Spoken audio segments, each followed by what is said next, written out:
কারণে এতদিন পরে 8 দিন হাসপাতালে হাত দেওয়া লাগবে আপনাকে? আর আমি এটাও বিশ্বাস করি এ কথা আপনি বলছেন না, আপনাকে দিয়ে বলানো হচ্ছে। শরীরের শক্তি কিন্তু সারা জীবন থাকে না। তোফায়েল আহমেদের দিকে তাকিয়েছেন, মরণের আগে কি হয়েছিল? লোকটার দিকে মাঝে মাঝে তাকাতাম আমার ভাবতাম, আল্লাহ কি ছিল আর তুমি কি বানিয়েছো। আপনাকেও আমি নাম না নিয়ে বলছি, আপনি কি ছিলেন, কোথায় এসেছেন, কয়দিন পরে কি হবেন, এটা একটু ভাবেন।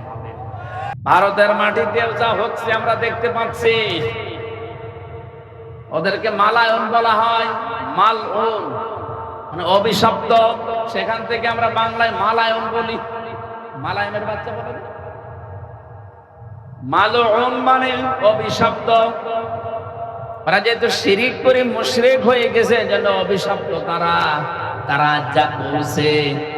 মুসলমানেরা 850 বছর রাজত্ব করার পরও কোন মানুষের উপরে এইভাবে অত্যাচার করেছে আমরা ইতিহাসে পাইনি।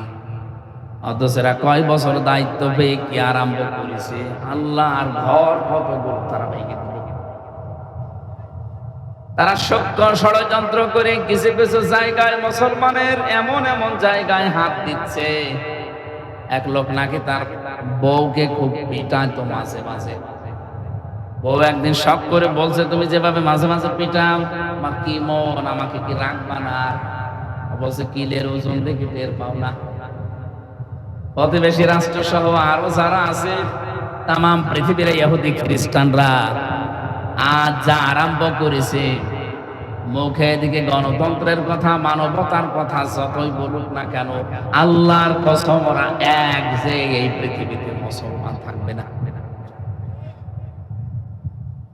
আমার এই মাথার ভেতরে যতটুকু এসেছে আমি বুঝে ফেলেছি, বাংলাদেশে হাত তারা দিয়েছে অলরেডি। কোন কারণে এতদিন পরে 8 দিন হাসপাতালে হাত দেওয়া লাগবে আপনাকে?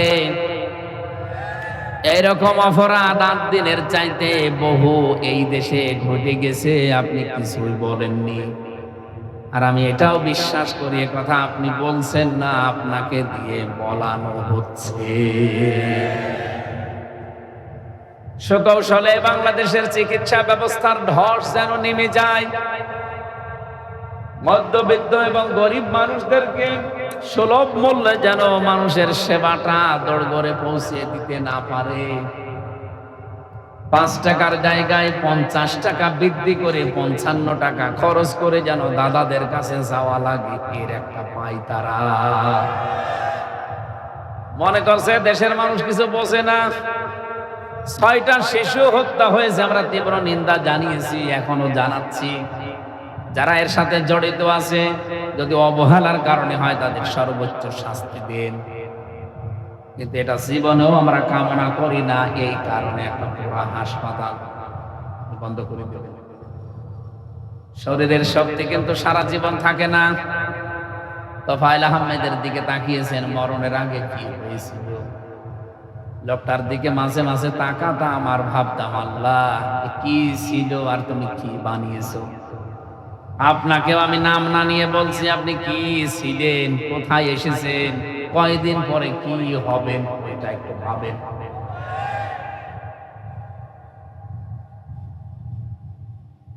সাতক্ষীরাবাসী, আপনাদের ইমানের যে তাকাজা আমি জানি। বাংলাদেশে বললাম না, আমি শুধু হাওয়া দেওয়ার জন্য বলছি তা না। আপনারা পরীক্ষিত মানুষ, আপনাদের বাড়ি ঘরগুলো এই জেলায় এই 15 বছর বুলডোজার দিয়ে ভেঙে দিয়েছে। এই জেলা না, একটা একটা করে হাত দিচ্ছেন কেন আমরা জানি। সুতরাং এই ষড়যন্ত্র বাংলাদেশের মানুষ কিন্তু টের পেয়ে গেছে। হাসিনার ষড়যন্ত্র টের পেয়ে যেমন তারে একেবারে জায়গা মতো পাঠিয়েছে, চেষ্টা করলেও এখন আর ফেরত আসতে সাহস পাচ্ছে না। মাঝে মাঝে উকি চুকি মারে, কিন্তু পারবে না, কারণ এখন আর 24 সাল নেই, এখন 26 সাল। এখন একবার আগস্ট আসবে, পরিবর্তন নিয়ে আসবে। আমার যে কথা ছিল, কাতারের শিক্ষাটাও যদি সত্যি আমরা বাংলাদেশে নিতে পারতাম, আল্লাহর কসম এই পৃথিবীর 57টা মুসলিম দেশের কাছে কাফের আর মুশরিকেরা হাত জোড় করে থাকবে। কারণ যত সম্পদ গুলো আল্লাহ সবাই 57টা দেশের মাটির নিচে দিয়েছেন, আমাদেরকেও বঞ্চিত করে নাই। 7টা খনিজ সম্পদ আমাদের মাটির নিচে আছে, আমাদের এরিয়ার ভেতরে। এরকম মেধা আমাদের নেই, যোগ্যতা নেই, এবং আমাদের সেই মেশিন পত্র নেই, এই জন্য আমরা তুলতে পারছি না। এটা বিমান কত হাজার হাজার কিলোমিটার উপর দিয়ে যায়, বিমানের ভেতরে ওয়াইফাই সেট করে ব্যবহার করা যায়। যেই কয়জন মিলে এই বুদ্ধিটা দিয়েছে তার 1 নাম্বার, যিনি তার বাড়ি বাংলাদেশে। আমাদের মেধাগুলো আমরা কাজে লাগাতে পারি না, এই জন্য ইহুদি খ্রিস্টান মুশরিক বৌদ্ধ যারা তারা কিনে নেয়।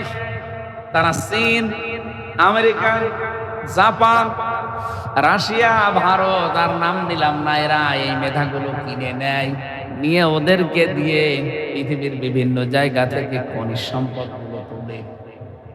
কারণ আমাদের নবীকে আল্লাহ রহমতের নবী বানিয়েছিলেন, উনি যেখানে যেখানে দিয়ে হেঁটে গেছেন শুধু ওই জায়গায় পায়ের নিচে আমার আল্লাহ সোনা তৈরি করে দিয়েছে।